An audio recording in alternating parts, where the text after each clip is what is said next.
Hoje vamos falar sobre filhos que deixam a casa do pai.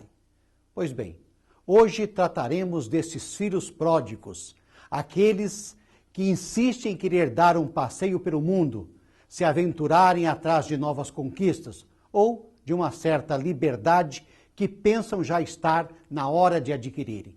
Porém, certos que poderão voltar para casa depois de aproveitarem a vida. O que eu não entendo é, se pensam que podem voltar depois a qualquer momento, é porque sabem que a casa do pai é o melhor lugar para se estar.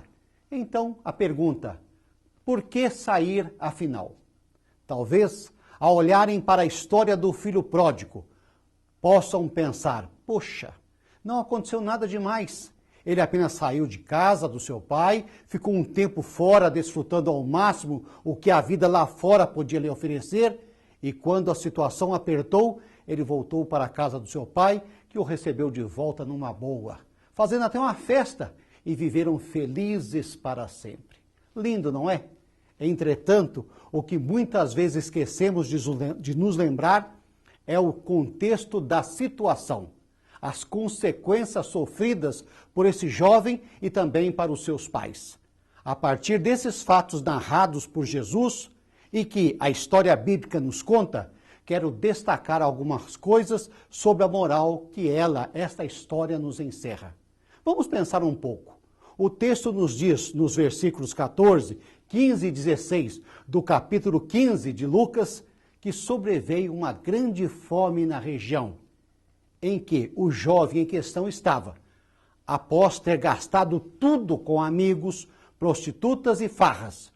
A fome levou esse rapaz a se empregar como tratador de porcos. E diz a história que a fome era tanta que ele desejava comer aquela comida, aquela lavagem que era servida aos porcos. Tamanha era a sua necessidade alimentar. E outras como vestir, se agasalhar, calçar, não citadas no Evangelho. Imaginem só, se a fome apertou tanto a chegar a tal ponto, podemos presumir que aquele garoto, no mínimo, estaria com um certo grau de anemia pela falta de alimentação, se humilhando perante estranhos para sobreviver, mal vestido e deixando o orgulho, a vaidade falar mais alto. Atormentado, sim, pelas lembranças paternas que lhe corroíam o coração. Outra coisa que podemos salientar é que, por ele estar lidando com porcos, o que, como muitos nós sabemos, vive num ambiente um tanto quanto sujo, é muito grande a chance de ele também ter sido afligido por vermes, drogas e outros micro-organismos que vivem nesse tipo de ambiente. Ele estava podendo, vamos dizer, fragilizado, doente, debilitado. E nesta hora amarga, cadê os amigos, as mulheres, os falsos companheiros de jornada? Cadê a família? Ele estava só completamente perdido. Pelo estado em que podemos imaginar que aquele garoto se encontrava, suas condições de hospedagem também não deviam ser das mais aconchegantes, não é mesmo? Eu me arrisco a dizer que talvez ele possa até ter chegado a passar frio, dormindo noites ao relento e sendo acometido por gripes, resfriados, o que não eram, naquele tempo de Jesus, curado como hoje, que temos nossos antitérmicos, os antigripais. A situação que gostaria de cogitar é que, imaginemos que antes desse garoto voltar para casa, o seu pai tivesse morrido. E aí? E agora? O que seria dele? Sem dinheiro, sem dignidade, sem moradia fixa, sem amigos, doente e, principalmente, sem o pai querido. E o pior, com remorso lhe sufocando a alma, por um dia ter virado as costas a quem sempre o amou e lhe dedicou tantos anos sem exigir nada em troca. Ele deu sorte. O pai ainda vivia e o amava, ainda ostentava a esperança de o rever. E em suas preces de quem havia perdido a paz desde que se fora, orava ardentemente que os céus protegesse o filho ingrato, para que dissipasse de sua vida tantas e tantas preocupações. Noites mal dormidas, porque não era isso que ele desejava ao seu filho mais novo. Não era esse a esperança que lhe trazia na alma. Pensando nessas possibilidades, porque é preciso pensar nas consequências emocionais. na saudade, na preocupação que fica. E percebendo que ao longo do texto o pai não interferiu na decisão do filho em ir embora, podemos definir todo e qualquer mal acometido a esse rapaz não foram causados pelo seu pai, mas sim pelas condições em que ele próprio escolheu estar.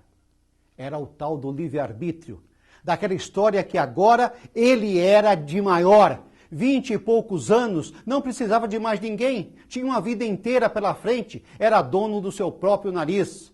As preocupações do pai não tinham fundamentos, tinha sua turma, suas mulheres e etc. Lembre-se sempre de que nossas decisões acarretam consequências. Nossas atitudes mudam o destino das coisas, por vezes boas, outras vezes más, mas de fato, todas as consequências estão condicionadas às nossas escolhas, à atitude que tomamos. E temos que tomar muito cuidado com decisões precipitadas, baseadas no ouvir dizer, ou porque fulano e cicrano fazem isso e não aconteceu nada. A vida não é igual para ninguém. Cada um tem a sua sina, cada um tem o seu objetivo. Ninguém vive a vida de ninguém, saibam disso. A lei da semeadura não se aplica somente à prosperidade financeira, como muito é pregado por aí, mas rege praticamente toda a nossa vida através do nosso real comportamento. Cada cabeça é uma sentença. Portanto, se você pensa em sair da sua casa, da casa do seu pai, para depois voltar, pense bem as consequências, pois elas virão pelas suas próprias atitudes. Você pode escolher sair dos caminhos do Senhor ou não. E essa é uma enorme prova de amor dele, o livre-arbítrio. Mas esteja preparado para o que poderá sobreviver a você. Mas acima de tudo, não deixe de sair dos caminhos do Pai, por medo das consequências, mas sim por amor a Ele. Se você sabe o quanto Deus o ama, o que não existe e que não existe lugar melhor que a sua presença, a presença dele espiritualmente na sua vida. Para que sair desse caminho que o leva à vida, à felicidade?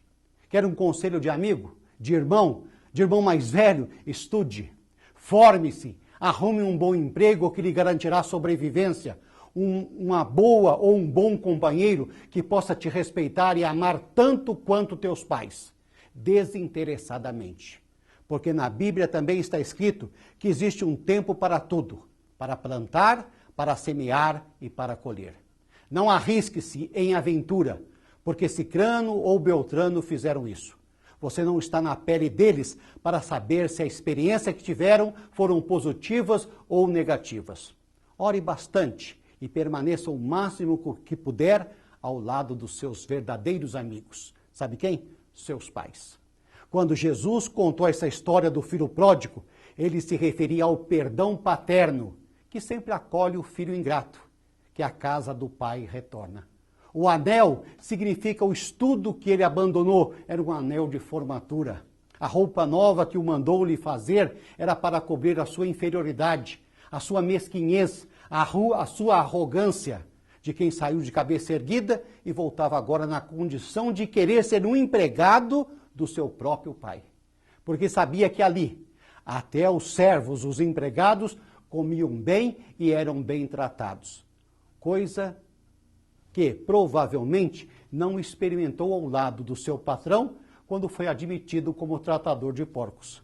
Com certeza, o pai, na sua bondade infinita de quem perdoa sempre, não queria receber o filho vestindo farrapos, cheirando mal diante dos seus servos e empregados. A festa tinha um objetivo: demonstrar a sua alegria, sinal que suas preces haviam sido ouvidas. O irmão mais velho, com razão, reprova a atitude do pai. Natural sua reação. Ele sempre esteve ali presente, perseverando, enquanto o outro só havia causado dor e sofrimento ao genitor. Mas o pai perdoa, acolhe o filho com amor e de braços abertos, com alegria e festa. E tem uma justificativa. O seu irmão estava perdido e foi encontrado. Estava morto e voltou a viver. Estava cego completamente diante do que julgava ser certo e tinha finalmente aberto os olhos. Enxergava a loucura que havia feito. O outro filho era especial.